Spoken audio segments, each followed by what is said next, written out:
Hare Hare Hare Ram Hare Ram Ram Ram Krishna Krishna Hare Hare Hare Ram Hare Ram Ram Ram Hare Krishna Hare Krishna Krishna Krishna Hare Hare Ram Hare Ram Ram Ram Hare Krishna Hare Krishna Krishna Krishna Hare Hare Ram Hare Ram Ram Ram Hare Krishna Hare Krishna Krishna Krishna Hare Hare Ram Hare Ram Ram Ram Hare Krishna Hare Krishna Krishna Krishna Hare Hare Ram Hare Ram Ram Ram Hare Krishna Hare Krishna Krishna Krishna Hare Hare Ram ഹരേ കൃഷ്ണ ഹരേ കൃഷ്ണ ഹരേ കൃഷ്ണ എല്ലാവർക്കും പ്രണാമം. ഹരേ കൃഷ്ണ. നമോ ഭഗവതേ വാസുദേവായ. ഓം നമോ ഭഗവതേ വാസുദേവായ. ഓം നമോ ഭഗവതേ വാസുദേവായ. ഓം അജ്ഞാനതിമിരാന്ധസ്യ ജ്ഞാനാഞ്ജനാശലാകയാ ചക്ഷുരുന്മീലിതം യേന തസ്മൈ ശ്രീഗുരവേ നമഃ. ശ്രീ ചൈതന്യ മനോഭീഷ്ടം സ്ഥാപിതം യേന ഭൂതലേ സ്വയം രൂപാ കഥാ മഹ്യം ദദാതി സോപദാന്തികം. വന്ദേഹം ശ്രീഗുരോ ശ്രീയുതപദകമലം ശ്രീഗുരോൻ വൈഷ്ണവാം ച ശ്രീരൂപം സാഗ്രജാതം സഹഗണ രഘുനാഥാന്വിതം തം സജീവം സാദൈതം സാവധൂതം പരിജനസഹിതം കൃഷ്ണ ചൈതന്യദേവം ശ്രീരാധാ കൃഷ്ണപാദാൻ സഹഗണ ലളിതാ ശ്രീ വിശാഖാന്വിതാം ച. ഹേ കൃഷ്ണ കരുണാ സിന്ധോ ദീനബന്ധോ ജഗത്പദേ ഗോപേശ ഗോപികാ കാന്ത രാധാ കാന്ത നമോസ്തുതേ. തപ്ത കാഞ്ചന ഗൗരാംഗി ശ്രീ രാധേ വൃന്ദാവനേശ്വരി ഋഷഭാനുസുതേ ദേവി പ്രണമാമി ഹരിപ്രിയേ.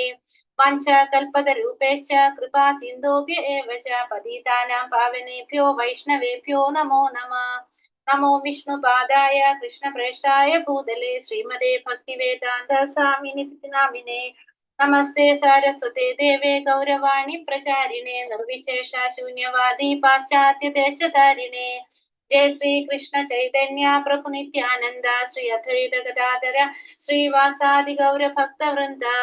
ഹരേ കൃഷ്ണ കൃഷ്ണ കൃഷ്ണ ഹരേ ഹരേ ഹരേ രാമ രാമ രാമ ഹരേ ഹരേ.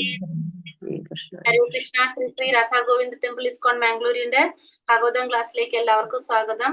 ഹരേ കൃഷ്ണ. ഓം നമോ ഭഗവതേ വാസുദേവായ. ഓം നമോ ഭഗവതേ വാസുദേവായ. ഓം നമോ ഭഗവതേ വാസുദേവായ. നാരായണം നമസ്കൃത്യം ദേവീം ചൈവ നരോത്തമം ദേവീം സരസ്വതീം വ്യാസം തതോ ജയം തിരയേത്. നഷ്ടപ്രായേഷു ഭദ്രേഷു നിത്യം ഭാഗവത സേവയാ ഭാഗവതേ ഉത്തമ ശ്ലോകേ ഭക്തിർഭവതി നൈഷ്ടകി. ഹരേ കൃഷ്ണ. എല്ലാവർക്കും പ്രണാമം. ഹരേ കൃഷ്ണ. നമ്മൾ ആദ്യം തന്നെ ഭഗവാനെ നമസ്കരിച്ചുകൊണ്ടാണ് തുടങ്ങുന്നത് അല്ലെ. ഓം നമോ ഭഗവതേ വാസുദേവായ എന്ന് വെച്ചാൽ എന്താണ് അർത്ഥം? ഹരേ കൃഷ്ണ. ഭഗവാനെ അങ്ങേ നന്ദിപൂർവ്വം സ്മരിക്കുന്നു. പരമദിവ്യോത്തമ പുരുഷനായ ഭഗവാനെ, വാസുദേവപുത്രനായ ഭഗവാനെ അങ്ങേക്ക് സാദര പ്രണാമങ്ങൾ അർപ്പിക്കുന്നു എന്നാണ് പറയുന്നത് അല്ലെ. നമ്മള് ഓം നമോ ഭഗവതേ വാസുദേവായ. വാസുദേവപുത്രനായ പരമദിവ്യോത്തമ പുരുഷനായ ഭഗവാനെ അങ്ങേക്ക് ഞാൻ സാദര പ്രണാമങ്ങൾ അർപ്പിക്കുന്നു എന്നാണ് പറയുന്നത്. അപ്പൊ ഭഗവാനെ പ്രണമിച്ചുകൊണ്ടാണ് നമ്മളെ ക്ലാസ്സുകൾ തുടങ്ങുന്നത്. അപ്പൊ ഇന്ന് നമ്മള് ഭാഗവത ക്ലാസ് തുടങ്ങാണ്. ആദ്യമായിട്ടാണ് ഞാനും ക്ലാസ് എടുക്കുന്നത് ഭാഗവതം. ഹരേ കൃഷ്ണ. അപ്പൊ ഗുരുവിന്റെയും ഇന്ന് ഗുരുപൂർണിമ കൂടിയാണ്. അപ്പൊ അതാണ് ഇന്നത്തെ ദിവസം തന്നെ നമ്മൾ തുടങ്ങാന്ന് വിചാരിച്ചത്. അപ്പൊ നല്ലൊരു ദിവസമായിട്ട് തുടങ്ങാന്ന് വിചാരിച്ചിട്ടാണ്. അപ്പൊ കുറച്ച് സമയം അരമണിക്കൂർ നമുക്ക് ഭഗവതം ക്ലാസ് എടുത്തു പോകാം. നമ്മളിപ്പോ ഭഗവത്ഗീത കുറച്ച് മനസ്സിലാക്കിയിട്ടുണ്ട്. ഭഗവത്ഗീതയിലൂടെ നമുക്ക് ഭഗവാനെ കുറിച്ച് കുറെ അറിയാനായിട്ട് സാധിച്ചു അല്ലെ. അപ്പൊ ഭഗവത്ഗീതയും ഭാഗവതവും തമ്മിലുള്ള വ്യത്യാസം എന്താണെന്ന് അറിയാവോ? ലീലകളാണ് ഭഗവാന്റെ ലീല. ഭഗവത്ഗീതയിൽ പറയുന്നത് ഭഗവാന്റെ ഉപദേശങ്ങളാണ് ഭഗവത്ഗീത. ഭാഗവതം എന്ന് പറഞ്ഞാല് ഭഗവാന്റെ ലീലകളാണ്. നമ്മൾ ഭഗവാനെ കുറിച്ചിട്ടാണ് ഭാഗവതത്തിൽ പറയുന്നത്. ഭഗവാനെ കുറിച്ച്, ഭഗവാന്റെ ലീലകളെ കുറിച്ച്, ഭഗവാന്റെ ഭക്തന്മാരെ കുറിച്ചൊക്കെയാണ് ഭാഗവതത്തിൽ പറയുന്നത്. അപ്പൊ ഭാഗവതം നമ്മൾക്ക് അറിയണമെങ്കിൽ നമുക്ക് ഭഗവത്ഗീത പഠിക്കുമ്പോഴാണ് നമുക്ക് ഭാഗവതം അറിയാനായിട്ട് നമുക്ക് പറ്റുക. അല്ലെങ്കിൽ ഭഗവത്ഗീത മനസ്സിലാക്കാതെ നമ്മൾ പഠിക്കാതെ ഭാഗവതത്തിലേക്ക് കടന്നു കഴിഞ്ഞാൽ നമുക്ക് അത്രയും കേൾക്കുമ്പോ നമുക്കൊരു രസം എന്നുണ്ടെങ്കിലും പക്ഷെ ഭഗവത്ഗീതയും കൂടി അറിഞ്ഞിട്ട് വേണം നമ്മൾ ഭാഗവതം പഠിച്ചു തുടങ്ങാനായിട്ട്. അപ്പൊ അതുകൊണ്ട് നമ്മൾ കുറേശ്ശെ നമുക്ക് പഠിച്ചു പോകാം. കാരണം നമ്മളിപ്പോ ഭഗവത്ഗീത പഠിച്ചുകൊണ്ടിരിക്കുന്നവരാണ്. അതുകൊണ്ട് നമുക്ക് കുറേശ്ശെ അറിയുന്ന പോലെ നമുക്ക് പറഞ്ഞു പോകാം. പിന്നെ നന്നായിട്ട് നമ്മൾ ഹയർ ക്ലാസ്സിൽ നമ്മൾ ഭാഗവതം പഠിപ്പിക്കുന്നുണ്ടല്ലോ. അപ്പൊ ഡീറ്റെയിൽ ആയിട്ട് നമുക്ക് പഠിക്കാം. അപ്പൊ ഭഗവത്ഗീത, അപ്പൊ ഫസ്റ്റ് തന്നെ നമ്മള് ഭാഗവതം പറയുന്നതിന് മുന്നേ നമ്മള് നമസ്കരിക്കുകയാണ്. ഭാഗവതം തുടങ്ങുന്നതിന് മുന്നേ ചൊല്ലുന്ന പ്രാർത്ഥനയാണിത്. നാരായണം നമസ്കൃത്യ നരം ചൈവ നരോത്തമം ദേവീം സരസ്വതിയും വ്യാസം തതോ ജയമുദിരേ എന്ന് പറഞ്ഞാല് നമ്മൾ ആരൊക്കെ നമസ്കരിക്കുന്നത് അറിയാവോ? നാരായണം കൃത്യം നാരായണനെ നമസ്കരിക്കുന്നുണ്ട്, സരസ്വതി ദേവി, സരസ്വതി ദേവിയെ നമസ്കരിക്കുന്നുണ്ട്, പിന്നെ നരോത്തമനായിട്ടുള്ള നാരായണ, പിന്നെ വ്യാസദേവനെ അല്ലെ. വ്യാസദേവൻ ഭാഗവതം രചിച്ചത് ആരാണ്? വ്യാസദേവനാണ് അല്ലെ. അപ്പൊ വ്യാസദേവനെ നമസ്കരിച്ചുകൊണ്ടാണ് നമ്മള് ഭാഗവതം പഠിക്കാനായിട്ട് പോകുന്നത്. ഇവരുടെ ഒക്കെ അനുഗ്രഹം നമുക്ക് വേണം ഭാഗവതം മനസ്സിലാക്കാനും പഠിക്കാനും, നമുക്കത് നന്നായിട്ട് അറ്റൻഡ് ചെയ്ത് പോകാനായിട്ട്. അപ്പൊ അതുകൊണ്ട് ഇവരൊക്കെ നമസ്കരിച്ചുകൊണ്ടാണ് നമ്മൾ ഭാഗവതം പഠിക്കുന്നത്. അപ്പൊ ഡെയിലി നമ്മൾ ചൊല്ലുന്നത് നല്ലതാണ്. പ്രാർത്ഥന നമുക്കറിയാം. ഭാഗവതം രചിച്ചത് ആരാണ്? വേദവ്യാസനാണ് അല്ലെ. വ്യാസദേവനാണ്, വേദവ്യാസനാണ് നമുക്ക് ഭാഗവതം രചിച്ചത്. നമുക്കറിയാം. പിന്നെ അപ്പോ ഭാഗവതം രചിച്ച് ഭാഗവതം ആരാണ് പറയുന്നത്?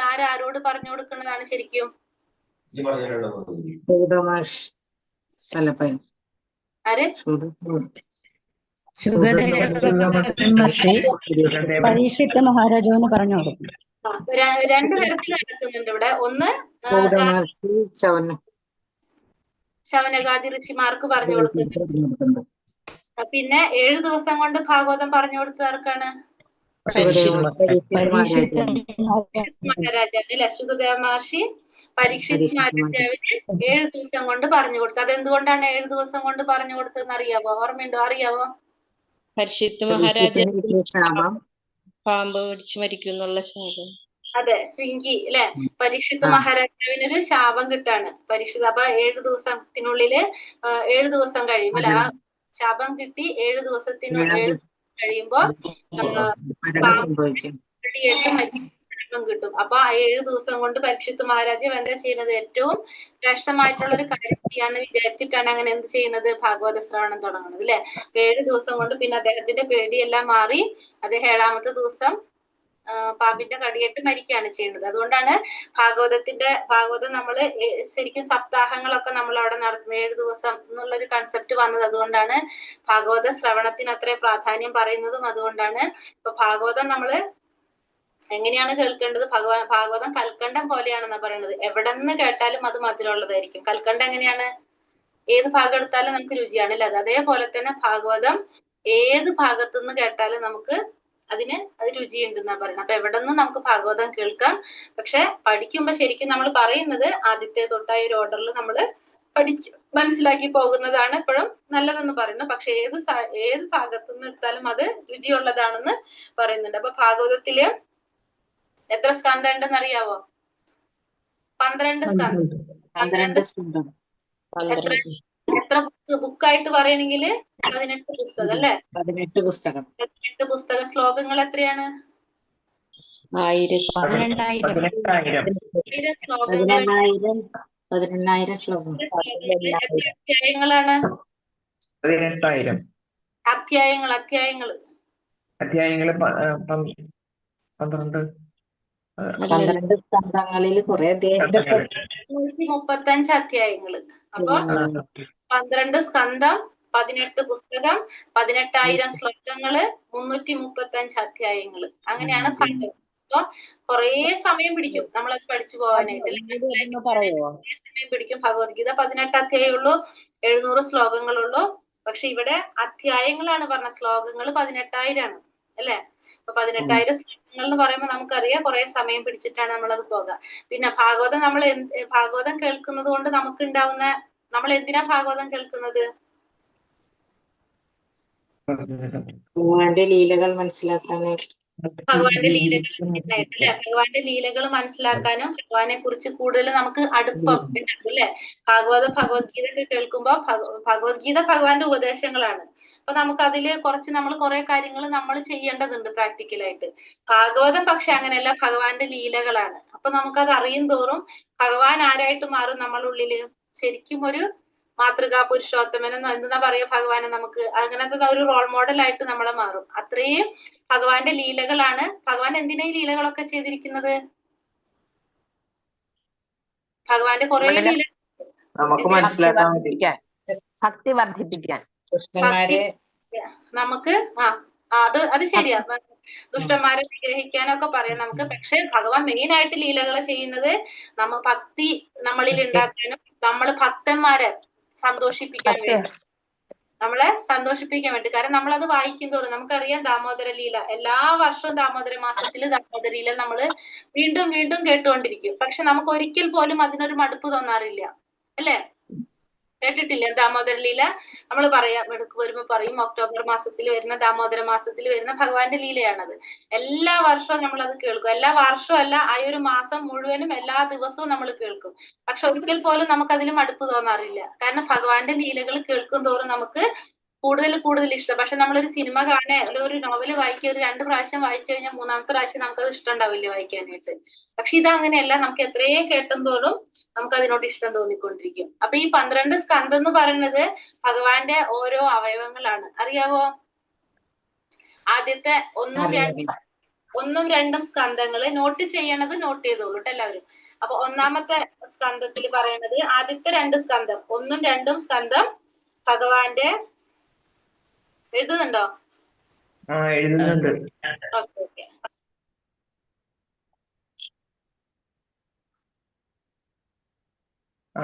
ഭഗവാന്റെ ആദ്യത്തെ 2 സ്കന്ധം ഭഗവാന്റെ പാദങ്ങളാണ്. ആദ്യത്തെ 2 സ്കന്ധം 1ഉം 2ഉം സ്കന്ധം ഭഗവാന്റെ പാദങ്ങള്. 3ഉം 4ഉം സ്കന്ധങ്ങള് ഭഗവാന്റെ തുടകളാണ്. 3ഉം 4ഉം തുടകള്. 5ാമത്തെ നാഭി. 5ാമത്തെ സ്കന്ധം നാഭി.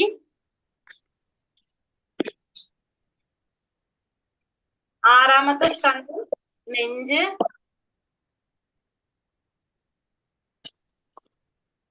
7ഉം 8ഉം കൈകള്.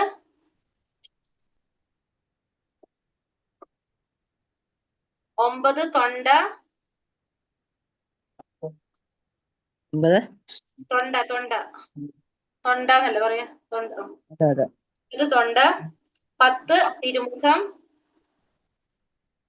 10 മുഖം. 11 നെറ്റി.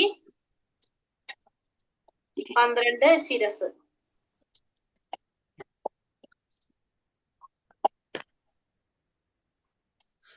12 ശിരസ്. അതാണ് ഭഗവാന്റെ, ഇതാണ് ഭാഗവതം.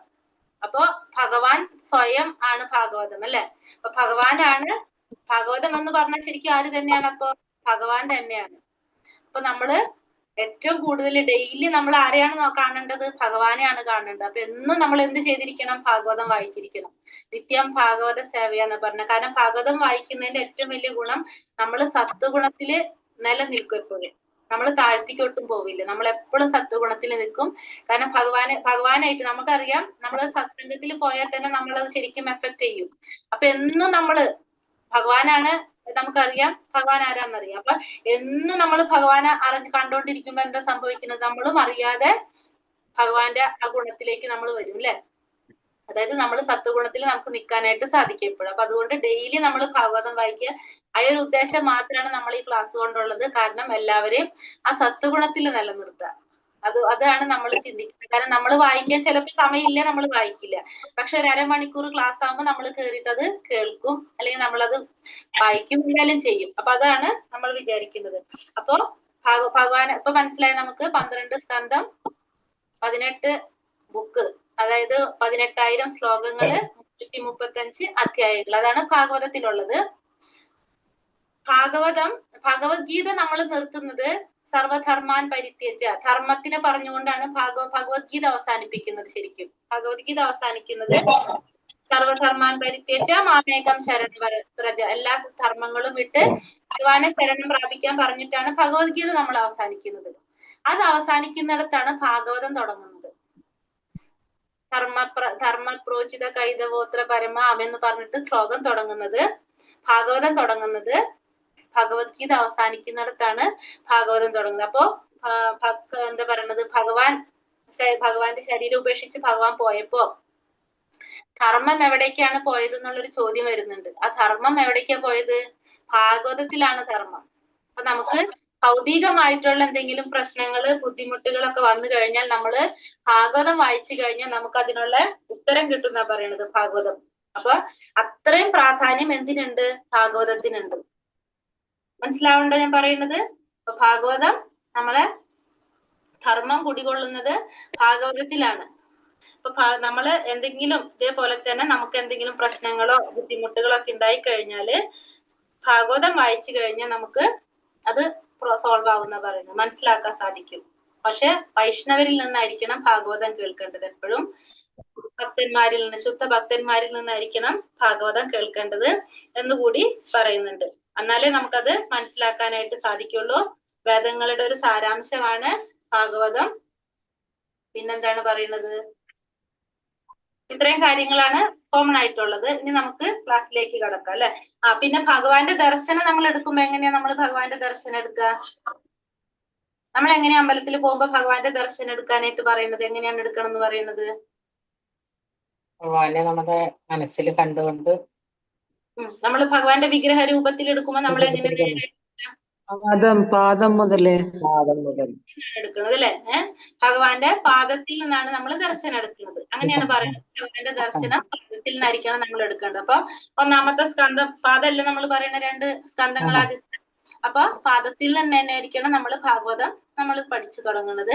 പക്ഷെ ഭഗവാന്റെ അച്ഛന്റെ സഹോദരി കുന്തിദേവി ഭഗവാന്റെ ദർശനം എടുത്ത് എങ്ങനെയാണെന്നറിയോ ദർശനം എടുക്കുന്നത്? പാദത്തിൽ നിന്നല്ല എടുക്കുന്നത്, തൊടകളിൽ നിന്നാണ് എടുക്കുന്നത്. കാരണം കുന്തിദേവി അച്ഛന്റെ സഹോദരിയാണ് അല്ലെ, അപ്പൊ അമ്മയുടെ സ്ഥാനാണ്. അപ്പൊ അത് കാരണം കൊണ്ട് അപ്പൊ അതൊരു ഭഗവാനൊരു മോശമായിട്ടോ അങ്ങനത്തെ രീതിയിൽ ചിന്തിക്കേണ്ട എന്നുള്ള രീതിയിൽ കുന്തിദേവി ദർശനം എടുക്കുന്നത് പാദത്തിൽ നിന്നല്ല, മോളിൽ നിന്നാണ് ദർശനം എടുക്കണമെന്ന് പറയാം. ഹരേ കൃഷ്ണ. അപ്പൊ നമുക്കിനി ക്ലാസ്സിലേക്ക് കടക്കും. സമയം 6 മണി അല്ലേ? എത്ര വരെ സമയം? നമ്മൾ 5:45 6:15 വരെ അല്ലെ? 6:15. ഓക്കെ. അപ്പൊ നമുക്കിപ്പോ ഇത്രയും കാര്യങ്ങൾ മനസ്സിലായ എല്ലാവർക്കും? മനസ്സിലായി. കൃഷ്ണ. അപ്പൊ ഒരു പാരഗ്രാഫ് എങ്കിലും നമുക്ക് എടുത്തിട്ട് ഫസ്റ്റ് തൊട്ട് എടുക്കാണ് ഫുള്ള്. അതായത് നമ്മളുടെ ആമുഖം തൊട്ട് മുഴുവനായിട്ട് പറയാട്ടെ. നമ്മള് വായിച്ച് പറഞ്ഞു പോകാം. നമുക്ക് ഓരോ പാരഗ്രാഫ് വായിച്ചിട്ട് എടുത്തു പോകാം.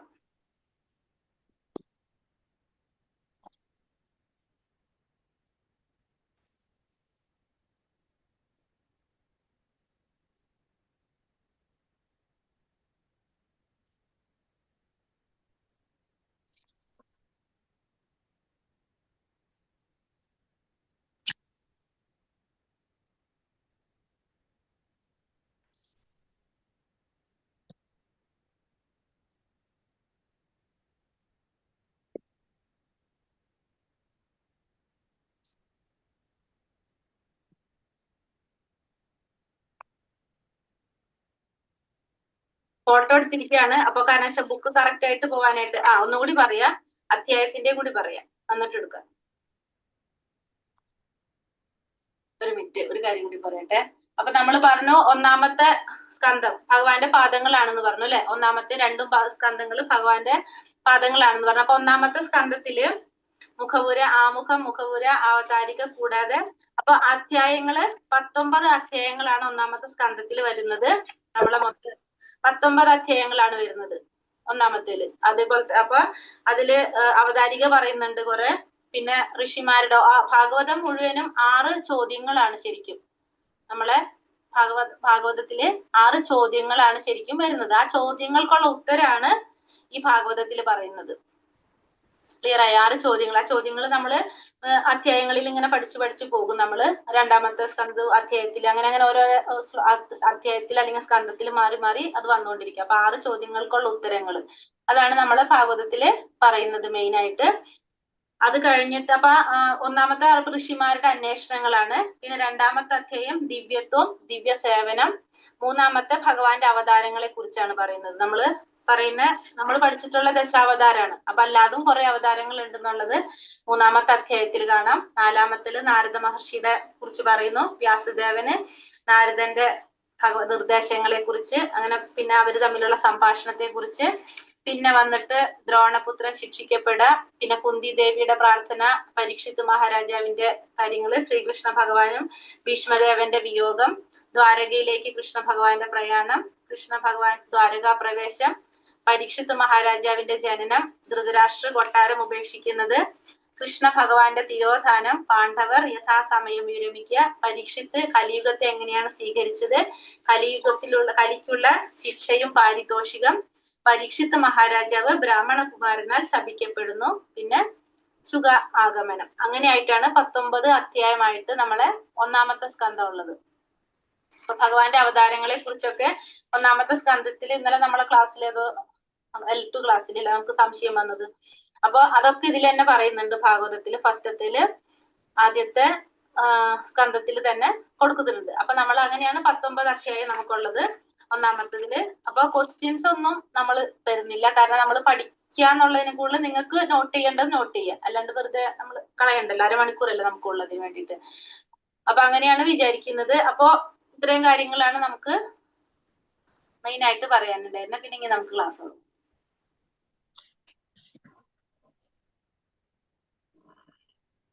ഓരോ പാരഗ്രാഫ് വായിച്ചിട്ട് പറയാം, അതല്ലേ നല്ലത്? ഹരേ കൃഷ്ണ. അതെ. ഹരേ കൃഷ്ണ. ഓം നമോ ഭഗവതേ വാസുദേവായ. മാനവ സമൂഹത്തിന്റെ വർത്തമാന ആവശ്യം എന്തെന്ന് നാം ബോധവാന്മാരായിരിക്കണം. എന്താണ് ആ ആവശ്യം? പ്രത്യേക സമുദായത്തിന്റെയോ രാജ്യത്തിന്റെയോ ഭൂമിശാസ്ത്രപരമായ അതിരുകൾക്കുള്ളിൽ ഒതുങ്ങുന്നതല്ല മാനവ സമൂഹം. മധ്യയുഗത്തിലുള്ളതിനേക്കാൾ വിശാലമാണത്. മാത്രവുമല്ല പ്രപഞ്ച പ്രവണത സദാ ഒരൊറ്റ മാനവ സമുദായത്തെ ലക്ഷ്യം വെച്ചുള്ളതാണ്. ഭാഗവതം അനുസരിച്ച് ആത്മീയ കമ്മ്യൂണിസത്തിന്റെ മാതൃക ഏറെക്കുറെ സമ്പൂർണ്ണ മാനവരാശിയുടെ ഏകത്വത്തിൽ മാത്രമല്ല ജീവസത്തകളുടെ സമ്പൂർണ്ണ ശക്തിയിലും അധിഷ്ഠിതമാണ്. ഈ സിദ്ധാന്തത്തെ വിജയകരമായി ആദർശ സംഹിതയായി ഉയർത്തിയെടുക്കേണ്ടതിന്റെ ആവശ്യം മഹാചിന്തകന്മാർ മനസ്സിലാക്കിയിരിക്കുന്നു. മാനവ സമൂഹത്തിന്റെ ഈ ആവശ്യം ശ്രീമദ് ഭാഗവതം പൂർത്തീകരിക്കും. ആകയാൽ പൊതുഹേതു എന്ന ആദർശം സ്ഥാപിക്കുവാൻ ജന്മത്യാസ്യത എന്ന വേദാന്ത ദർശന നീതിവാക്യത്തിലാണ് ഭാഗവതാരംഭം. അപ്പൊ എന്താ പറയുന്നത്? മാനവ സമൂഹത്തിന്റെ ആവശ്യം എന്താണ് എന്നുള്ളത് നമുക്ക് ബോധവാന്മാരായിരിക്കണം. നമ്മുടെ ആവശ്യം ശരിക്കും, നമ്മളെ മനുഷ്യരുടെ ആവശ്യം എന്താണ്? സത്യത്തില് ശരിക്കും നമ്മളുടെ ആവശ്യം എന്താണ്? ഇത് മതജി വിവർത്തനാണോ മുഖവരിയാണോ വായിക്കുന്നത്? ആമുഖം. മാനവരുടെ ആവശ്യം നമ്മൾ എന്താ പറഞ്ഞത്? വിശാല ഭാഗവതം അനുസരിച്ച് നമ്മളെ ശരിക്കും ആവശ്യം എന്താണ്?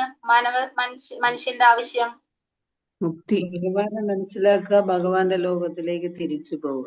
അതാണ് മാനവ ജീവിക്കണം. നമ്മള് നല്ല രീതിയിൽ നമ്മളൊരു നല്ലൊരു സമൂഹം ഉണ്ടാക്കാനായിട്ട്, അത് മാനവ സമുദായത്തിന്റെ ലക്ഷ്യം പ്രപഞ്ച പ്രവണത സദാ ഒരൊറ്റ മാനവ സമുദായത്തെ ലക്ഷ്യം വെച്ചുള്ളതാണ്. ഭാഗവതം അനുസരിച്ച് ആത്മീയ കമ്മ്യൂണിസത്തിന്റെ മാതൃക ഏറെക്കുറെ സമ്പൂർണ്ണ മാനവരാശിയുടെ ഏകത്വത്തിൽ മാത്രമല്ല ജീവസത്തകളുടെ പൂർണ്ണ ശക്തിയിലും അധിഷ്ഠിതമാണ്. അപ്പോ ഇത് ശരിയായ രീതിയിൽ പൂർത്തീകരിക്കാൻ നമുക്ക് എന്തുകൊണ്ടാണ് സാധിക്കുക എന്ന് പറഞ്ഞത്? മാനവ സമൂഹത്തിന്റെ ഈ ആവശ്യം ശ്രീമദ് ഭാഗവതം പൂർത്തീകരിക്കും. അപ്പൊ അതുകൊണ്ട് എന്താ പറയുന്നത്? പൊതുഹേതു എന്ന ആദർശം സ്ഥാപിക്കുവാൻ ജന്മത്യാസ്യത എന്ന വേദാന്ത ദർശന നീതിവാക്യത്തിലാണ് ഭാഗവതാരംഭം. അപ്പൊ വേദാന്ത ദർശനം എന്ന് പറയുന്നത് നമ്മള് വേദാന്തങ്ങൾ എന്ന് പറഞ്ഞ കുറെ വേദാന്തങ്ങൾ ഉണ്ടാവും, കുറെ കാര്യങ്ങൾ ഒരുമിച്ച് ചേർന്നിട്ടുള്ളതാണ്. നമ്മള് ചെറിയ ഇപ്പൊ എന്താ പറയാ, അതിനൊരു വേദാന്തം എന്ന് പറയുമ്പോ വേദങ്ങളുടെ ഫുള്ള് ഒരു കൂട്ടം എന്ന് പറയാം നമുക്ക്. അതിനെയാണ് നമ്മൾ എന്ത് പറയാ? വേദങ്ങളുടെ സാരം. അതാണ് ഭാഗവതം എന്ന് പറയുന്നത്. അപ്പൊ വേദാന്ത സൂത്രം എന്ന് പറഞ്ഞിട്ടുണ്ടെങ്കിൽ നമ്മൾ ആ ഒരു വാക്കിന് തന്നെ കുറെ അർത്ഥങ്ങൾ ഉണ്ടാവും. അതിനെയാണ് നമ്മൾ വേദാന്ത സൂത്രം നമ്മൾ പറയുന്നത്. അപ്പൊ ജന്മത്യാസ്യത എന്ന് പറയുന്നത് ഒരു വേദാന്ത സൂത്രം ആണ്. അപ്പൊ വേദാന്ത സൂത്രം എന്ന് വെച്ചിട്ടുണ്ടെങ്കിൽ ആ ഒരു വാക്കിൽ തന്നെ നമുക്ക് കുറെ അർത്ഥങ്ങൾ ഒരുമിച്ച് ഉണ്ടാവുന്നതാണ് വേദാന്ത സൂത്രം. കുറെ വേർഡ് ഒരുമിച്ച് വന്നിട്ടുള്ളത്, അതാണ് വേദാന്ത സൂത്രം എന്ന് പറയുന്നത്. അപ്പൊ ജന്മത്യാസ്യത എന്ന് പറയുന്നത് ഒരു വേദാന്ത ദർശന നീതിവാക്യത്തിലാണ് ഭാഗവത ആരംഭം. ഫസ്റ്റത്തെ ശ്ലോകം അതിലാണ് കൊടുത്തിരിക്കുന്നത്. വിസ്മൃതാവസ്ഥയുടെ അന്ധകാരത്തിലല്ല വർത്തമാനകാല മനുഷ്യരാശി. ഇന്ന് ലോകം ഭൗതിക സുഖ സൗകര്യങ്ങൾ, വിദ്യാഭ്യാസം, സാമ്പത്തിക പുരോഗതി എന്നിവയിൽ ശീഘ്രമായ പുരോഗതി കൈവരിച്ചിരിക്കുന്നു. എന്നിരുന്നാലും സമൂഹത്തിൽ എവിടെയൊക്കെയോ ഉയർന്ന തോതിൽ മുറുമുറുപ്പ് ഒളിഞ്ഞു കിടപ്പുണ്ട്. അതിനാൽ തുലവും അപ്രധാനങ്ങളായ വിഷയങ്ങളെ ചൊല്ലിപ്പോലും കലഹങ്ങൾ ഉണ്ടാകുന്നു. ആകയാൽ സമാധാനത്തോടെ, സ്നേഹത്തോടെ, സമൃദ്ധിയോടെ ഒരു പൊതുകാര്യത്തിനായി എപ്രകാരം ഐക്യത്തിൽ വസിക്കുവാനാകും എന്നതിന് മനുഷ്യരാശിക്ക് ഒരു മാർഗനിർദ്ദേശം ആവശ്യമാകുന്നു. ഈ ആവശ്യം ശ്രീമദ് ഭാഗവതം നിറവേറ്റും. എന്തെന്നാൽ ഇത് മുഴുവൻ സമൂഹത്തിന്റെയും പുനരാത്മീകരണത്തിനുള്ള സാംസ്കാരിക അവതരണമാകുന്നു. അപ്പോ നമ്മുടെ മനുഷ്യ സമൂഹത്തിന്റെ ആവശ്യങ്ങള്, ആ ആവശ്യങ്ങൾക്ക് ഒരു മാർഗനിർദ്ദേശം നൽകാനായിട്ട് നമുക്ക് എന്തുകൊണ്ട് സാധിക്കും? ശ്രീമദ് ഭാഗവതം കൊണ്ട് സാധിക്കും. കാരണം നമ്മുടെ മനുഷ്യ സമൂഹത്തിന്റെ പുനരാത്മീകരണത്തിനുള്ള ഒരു അവതരണമാണ് എന്ത്? ഈ ശ്രീമദ് ഭാഗവതം എന്ന് പറയുന്നത്. ഇപ്പൊ വേദവ്യാസനും ഈ ശ്രീമദ് ഭാഗവതം രചിക്കാനുണ്ടായ കാരണം എന്തുകൊണ്ടാണ്? ബാക്കിയുള്ള ഗ്രന്ഥങ്ങളൊക്കെ രചിച്ചിട്ടും അദ്ദേഹത്തിന് എന്ത് വന്നില്ല? ഒരു തൃപ്തി വന്നില്ല. അപ്പോഴാണ് ശ്രീമദ് ഭാഗവതം രചിക്കാനായിട്ട് കാരണം ഉണ്ടായത് തന്നെ. ബാക്കിയുള്ളതൊക്കെ രചിച്ചിട്ടും അദ്ദേഹത്തിനൊരു സന്തോഷം തോന്നിയില്ല എന്ന് പറയുന്നത്. അപ്പൊ അതുകൊണ്ടാണ് ശ്രീമദ് ഭാഗവതം രചിക്കാനായിട്ട് തന്നെ കാരണം വന്നത്. സമൂഹത്തിന്റെ രാക്ഷസ ഛായയിൽ പരിവർത്തനം നടത്താനായി മഹാഭക്തനും ഗുരുകുല വിദ്യാർത്ഥിയുമായ പ്രഹ്ലാദ രാജാവിനാൽ നിർദ്ദേശിച്ചിട്ടുള്ളതാകയാൽ ശ്രീമദ് ഭാഗവതം പാഠശാലകളിലും കലാശാലകളിലും നിർബന്ധമായും ഉൾപ്പെടുത്തണം. അപ്പോ ശ്രീമദ് ഭാഗവതം ശരിക്കും പറയുന്നത് എന്താണ്? പാഠശാലകളിലും കലാശാലകളിലും നിർബന്ധമായിട്ടും ഉൾപ്പെടുത്തണം എന്നാ പറയുന്നത്. കാരണം മഹാഭക്തനും ഗുരുകുല വിദ്യാർത്ഥിയുമായ പ്രഹ്ലാദ മഹാരാജാവിനാൽ നിർദ്ദേശിക്കപ്പെട്ടിട്ടുള്ളത് കൊണ്ട് ഇത് നിർബന്ധമായിട്ടും പാഠശാലകളിലും കലാശാലകളിലും ഉൾപ്പെടുത്തണം എന്നാണ് പറയുന്നത്. ഇത്രയും മതിലെന്ന് നമ്മൾ കുറച്ച് സമയം പോയില്ലേ? ഹരേ കൃഷ്ണ. സമയം ഹരേ കൃഷ്ണ. അപ്പൊ ഇന്ന് എന്തൊക്കെ നമ്മൾ കണ്ടത് ഭാഗവതത്തില് മനസ്സിലാക്കിയത്? മാനവ സമൂഹത്തിന്റെ ശ്രീമദ് ഭാഗവതം. ഫസ്റ്റ് തൊട്ട് ഭാഗവതം എന്ന് പറഞ്ഞത് നമ്മൾ ഫസ്റ്റ് പറഞ്ഞു നമ്മൾ ആരെ പ്രണമിച്ചിട്ട് വേണം നമ്മൾ തുടങ്ങുന്നത് ഭാഗവതം തുടങ്ങുമ്പോ? വാസുദേവപുത്രനായ ഓം നമോ ഭഗവതേ വാസുദേവായ, അല്ലെ? വാസുദേവ പുത്രനായ പരമദിവ്യോത്തമ പുരുഷനായ ഭഗവാനെ ഞാൻ പ്രണമിക്കുന്നു എന്നാണ് അതിന്റെ അർത്ഥം. അതാണ് വാസുദേവ പുത്രനായ പരമദിവ്യോത്തമ പുരുഷനായ ഭഗവാനെ നമ്മൾ എന്ത് ചെയ്യാണ്? പ്രണമിക്കുകയാണ് ചെയ്യുന്നത്, ആദരിക്കുകയാണ് ചെയ്യുന്നത്. പിന്നെ ഭാഗവത പിന്നെന്താണ്? നാരായണം നമസ്കൃത്യ നരം ചൈവ നരോത്തമം ദേവീം സരസ്വതിയും വ്യാസം തതോജയ മുദ്രയെ, അല്ലെ? നഷ്ടപ്രായേഷു ഭദ്രേഷു നിത്യം ഭാഗവത ശ്ലോകയ ഭഗവതേ ഉത്തമ ശ്ലോകേ ഭക്തിർ ഭവതി നൈഷ്ഠികി. എന്താ പറഞ്ഞത്? നമ്മള് ആരൊക്കെ പ്രണമിക്കുന്നത്? ദേവി സരസ്വതി വ്യാസമഹർഷി. അതെ അല്ലെ? ഫസ്റ്റ് നമ്മൾ പറഞ്ഞു നരനാരായണന്മാർക്ക് നമസ്കാരം, പിന്നെ നാരായണന് നമസ്കാരം, നരോത്തമനായ നരനാരായണൻ ആരാണ്? ഭഗവാനും അർജുനനും, അല്ലെ? നരനാരായണനായിട്ട് വരുന്നത് ഭഗവാനും അർജുനാണ്. അപ്പൊ നാരായണന് നമസ്കാരം, നരോത്തമനായ നരനാരായണ ഋഷിമാർക്ക് നമസ്കാരം, വിദ്യാദേവി ആയിട്ടുള്ള സരസ്വതി ദേവി, പിന്നെ ഭാഗവതം രചിച്ചതാരാണ്? വേദവ്യാസൻ, അല്ലെ? വ്യാസദേവനും നമസ്കാരം. അപ്പൊ ഇത്ര പേരെ പ്രണമിച്ചുകൊണ്ടാണ് നമ്മള് ചൊല്ലി തുടങ്ങിയത്. പിന്നെ ഭാഗവതം നമ്മൾ പറഞ്ഞു 12 സ്കന്ധാണുള്ളത്, 18,000 ശ്ലോകങ്ങളാണ്. എത്ര അധ്യായങ്ങളാണ്? 135. 100 അല്ല, 335. 335 അധ്യായങ്ങള്, അല്ലെ? 18 ബുക്കുകളാണുള്ള. വലിയ വലിയ കട്ടിയുള്ള പുസ്തകങ്ങള് ഭഗവത്ഗീത ഇരട്ടി ഉണ്ടാവും എല്ലാ ബുക്കും. അത്രയും പോലെ 18 ബുക്കുകളാണുള്ളത് പറഞ്ഞു. പിന്നെ ഭഗവാന്റെ ഓരോ ഭാഗങ്ങളാണ് ഭാഗവതത്തിന്റെ ഓരോ സ്കന്ധവും എന്ന് കണ്ടു നമ്മള്, അല്ലെ? ഏതൊക്കെയാണ്? ഒന്നാമത്തെ സ്കന്ധം, രണ്ടാമത്തെ സ്കന്ധവും ഒന്നാമത്തെ 2 പാദങ്ങൾ, പിന്നെ 3 തുടകൾ, 5 നാഭി, 6 നെഞ്ച്, 7 കൈകൾ, 9 തൊണ്ട, 10 തിരുമുഖം, 11 ഒരിക്കലും നമ്മള് നേരെ 10ാമത്തെ സ്കന്ധം എടുത്ത് വായിക്കാനായിട്ട് പാടില്ല. ഒട്ടും നമ്മള് 10ാമത്തെ സ്കന്ധം നേരെ എടുത്തിട്ട് നമ്മൾ വായിക്കാനായിട്ട് പാടില്ല. നമ്മൾ എന്ത് ചെയ്യണം? കൽക്കണ്ടം പോലെയാണ് ഭാഗവതം നമ്മൾ പറഞ്ഞു. എവിടെ നിന്ന് രുചിച്ചാലും അതിന് മധുരമായിരിക്കും. പക്ഷെ നമ്മളൊരു ഓർഡറിൽ പോകുന്നത് നല്ലത് ഭാഗവതം പഠിക്കുമ്പോൾ. അത് മാത്രല്ല, പക്ഷെ 10ാമത്തെ സ്കന്ധം എന്ന് വെച്ചിട്ടുണ്ടെങ്കിൽ ഭഗവാന്റെ തിരുമുഖാന്ന് പറഞ്ഞു നമ്മള്. അത് മാത്രല്ല, അതില് ഭഗവാന്റെ ലീലകളെ കുറിച്ച് കുറെ കാര്യങ്ങൾ രാസലീലയൊക്കെ പറയുന്നത് ആ സ്കന്ധത്തിലാണ്.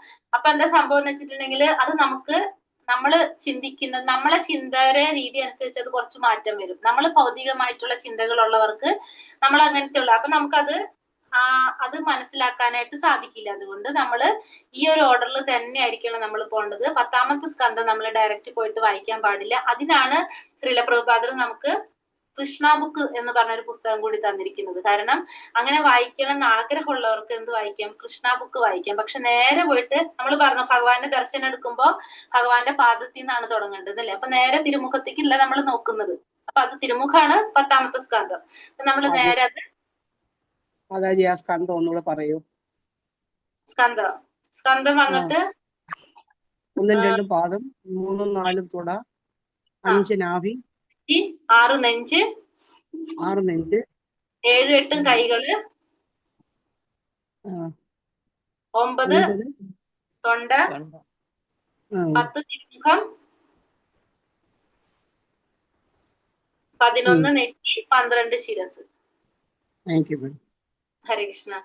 അപ്പൊ നമ്മൾ അങ്ങനെയായിരിക്കണം ദർശനം എടുക്കേണ്ടത്. പിന്നെ നമ്മൾ പറഞ്ഞു ഭഗവാന്റെ ആരുടെ അച്ഛന്റെ പെങ്ങൾ അല്ലെ കുന്തിദേവി ദർശനം പാദത്തിൽ നല്ല എടുക്കാൻ മുകളിൽ നിന്ന് തൊടയിൽ നിന്നാണ് ദർശനം എടുക്കണത് നമ്മൾ കണ്ടു. പക്ഷെ നമ്മള് ഭഗവാനെ ദർശിക്കുമ്പോ എവിടെ നിന്ന് എടുക്കേണ്ടത്? പാദത്തിൽ നിന്നായിരിക്കണം നമ്മൾ ഭഗവാനെ ദർശിക്കേണ്ടത് പറഞ്ഞു. പിന്നെന്താ നമ്മൾ ഇന്ന് പഠിച്ചത്? മാനവരാശിക്ക് ഏറ്റവും ശ്രേഷ്ഠമായിട്ടുള്ളത് ഭഗവാൻ തന്നതാണ് എന്ത്? ശ്രീമദ് ഭാഗവതം എന്ന് പറയുന്നത് മാനവ സമൂഹത്തിന്റെ ആവശ്യമാണ്. ഏറ്റവും ആവശ്യമായിട്ടുള്ള ഒരു സംഗതിയാണ് എന്ത്? നമുക്ക് ശ്രീമദ് ഭാഗവതം എന്ന് പറഞ്ഞു അല്ലെ? ഭഗവത്ഗീത അവസാനിക്കുന്നിടത്താണ് ഭാഗവതം തുടങ്ങുന്നത്. ഭഗവത്ഗീത അവസാനിക്കുന്നത് എവിടെയാണ്? ശരിക്കും 66ാമത്തെ ശ്ലോകത്തിലാണ് ഭഗവത്ഗീത അവസാനിക്കുന്നത്. സർവധർമാൻ പരിത്യജ മാമേകം ശരണം വ്രജ. അവിടെ നിന്നാണ് അടുത്ത് ഭാഗവതം തുടങ്ങുന്നത്. ധർമ്മ പ്രോചിത കൈതവോത്ര പരമാം എന്ന് പറഞ്ഞിട്ടുള്ള ശ്ലോകത്തിൽ നിന്നാണ് തുടങ്ങുന്നത് ഭാഗവതം സ്റ്റാർട്ട് ചെയ്യുന്നത്. അപ്പൊ എവിടെയാണോ ഭഗവത്ഗീത അവസാനിക്കുന്നത് അവിടെ ധർമ്മത്തിലാണ്. ധർമ്മം എവിടെയാണ് കുടികൊള്ളുന്നത്? ഭാഗവതത്തിലാണ്. ഭഗവാൻ പോയപ്പോ ഈ ലോകത്തുനിന്ന് പോയപ്പോ ഭഗവാൻ ചോദിക്കുന്നുണ്ട് ധർമ്മം എവിടെ പോയിന്ന്. അപ്പൊ ധർമ്മം എവിടെയാണ്? ഭാഗവതത്തിലാണ് കുടികൊള്ളുന്നതെന്നും നമ്മൾ കണ്ടു. ഇത്രയും കാര്യങ്ങളാണ് നമ്മൾ ഇന്ന് പഠിച്ചത് അല്ലെ? കുന്തിദേവി തുടയിൽ നിന്നാണ് തുടങ്ങുന്നത് ഭഗവാൻ. ഹരേ കൃഷ്ണ മാതാജി. ഗീത